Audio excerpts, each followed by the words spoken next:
ओम साई राम। आज आप सब लोगों से एक छोटा सा मैसेज शेयर करने का बहुत मन कर रहा है। आप लोगों को कई बार लगता है कि हमारी लाइफ में बहुत सारी ऐसी चीज़ें हैं जो ना जाने क्यों हम फेस कर रहे हैं।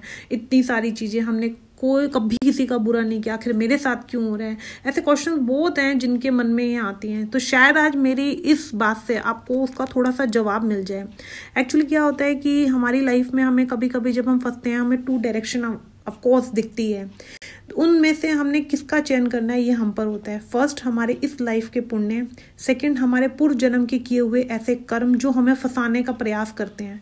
मनुष्य उस स्थिति में जाने अनजाने दूसरी राह पे चला जाता है जहां उसका पूर्व जन्म का द्वार इंतजार कर रहा होता है कि वो प्रवेश करो तुम, उसके बाद मैं अपना जो भी है वो तुमसे लूंगा। मनुष्य तो हमेशा ये चाहता है कि उसके लिए हमेशा बेस्ट से बेस्ट उसे मिले।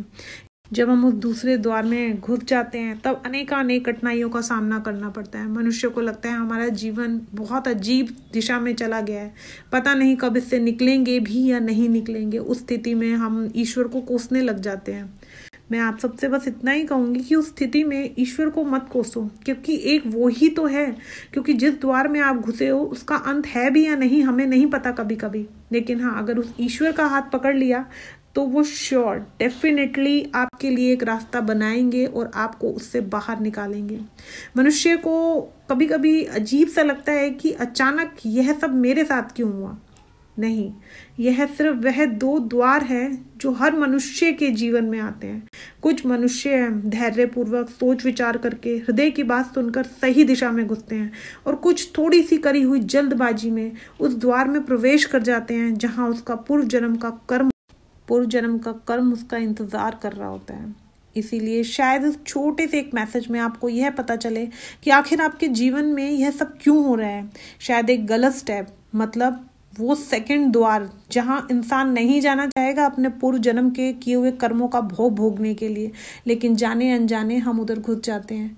तो आप सबसे इतना ही कहना चाहूँगी, उनका हाथ पकड़ो जो दूर की नज़र देखते हैं, मतलब जो अंधेरे में भी रास्ता बनाना जानते हैं, वो है साईं बाबा।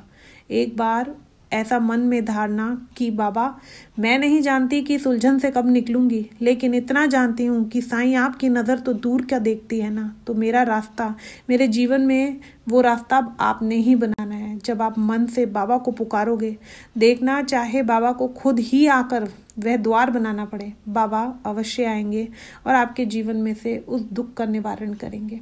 ओम साई राम।